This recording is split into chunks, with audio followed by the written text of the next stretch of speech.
Hello, আজ day 1 বিয়ের তত্ত্ব ডেকোরেশনের। আজ চলে গেছিলাম একটা দিদার বাড়ি বিয়ের তত্ত্ব ডেকোরেশনের জন্য। ফার্স্টেই গিয়ে আমি শাড়িটা দিয়ে মাছ তৈরি করে নিয়েছি, কিন্তু ক্লিপ নিতে ভুলে গেছি। আস্তে আস্তে মাছের চোখ অ্যান্ড বাকি ডিটেলসগুলো আমি অ্যাড করে দিচ্ছি। ব্যাস, আমার মাছ তৈরি। এর মধ্যে আমি সোলার বলগুলো অ্যাড করে দিচ্ছি।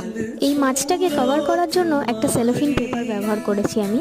তো এই সেলোফিন পেপারগুলো আমি আস্তে আস্তে লাগিয়ে নিচ্ছি। একা করতে একটু অসুবিধা হচ্ছিল, তাই আমার ভাই চলে এলো আমাকে একটু হেল্প করার জন্য। দিদা প্রথমেই বলেছিল তত্ত্বগুলো যাতে একদম সিম্পল হয়। যাই হোক, তারপর আমি এই লাল শাড়িটা কি করব ভাবতে ভাবতে আমার মাথায় এলো যে ময়ূর করা যাক। তারপর ময়ূর করতে লেগে পড়লাম। এইভাবে শাড়িটাকে এরকম করে কুচি কুচি দিয়ে একটা রিবন দিয়ে বেঁধে নিতে হবে।